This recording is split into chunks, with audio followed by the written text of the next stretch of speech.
നല്ല നാടൻ കോഴിപ്പരട്ട് കിട്ടുന്ന ഒരുപാട് ഹോട്ടലുകളുണ്ട് നമ്മുടെ തിരുവനന്തപുരത്ത്.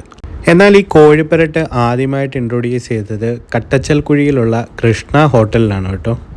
അത്യാവശ്യം വിശാലമായിട്ടുള്ള ഒരു പാർക്കിംഗ് ഏരിയ ഒക്കെയുള്ള നല്ലൊരു അടിപൊളി ഹോട്ടലാണ് നമ്മുടെ കൃഷ്ണ ഹോട്ടൽ. ഏകദേശം 30 വർഷത്തിന് മുകളിൽ പഴക്കമുള്ള കൃഷ്ണ ഹോട്ടൽ സ്ഥിതി ചെയ്യുന്നത് തിരുവനന്തപുരം ജില്ലയിലെ ബാലരാമപുരത്തിനടുത്തുള്ള കട്ടച്ചൽക്കുഴി എന്ന് പറയുന്ന സ്ഥലത്താണ്. നാടൻ കോഴിപ്പരട്ടിൻ്റെ കൂടെ കഴിക്കാനായിട്ട് കപ്പയും പുട്ടും ദോശയും പൊറോട്ടയും അതുപോലെ ചോറും ഒക്കെ ഇവിടെ നമുക്ക് കിട്ടും കേട്ടോ. രാവിലെ 8 മണി മുതൽ രാത്രിയിൽ 9 മണി വരെയാണ് ഈ ഹോട്ടൽ പ്രവർത്തിക്കുന്നത്. അത്യാവശ്യം വളരെ നീറ്റായിട്ടും ഹൈജീനായിട്ടുമാണ് ഫുഡൊക്കെ വിളമ്പുന്നത്. വാഴയിലയിലാണ് നമുക്കിവിടെ ഫുഡ് വിളമ്പുന്നത്.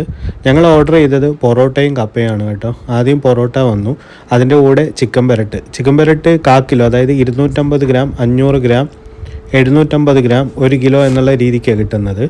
620 രൂപയാണ് 1 കിലോ ചിക്കൻ പെരട്ടിൻ്റെ റേറ്റ് വരുന്നത്. 1/4 കിലോയ്ക്ക് 155 രൂപയും. അവസാനം നമ്മൾ കപ്പയും കൂടെ വാങ്ങിച്ചു ചിക്കൻ പെരട്ടിൻ്റെ കൂടെ കഴിക്കാനായിട്ട്. കിടിലൻ ടേസ്റ്റ് ആയിരുന്നു കേട്ടോ.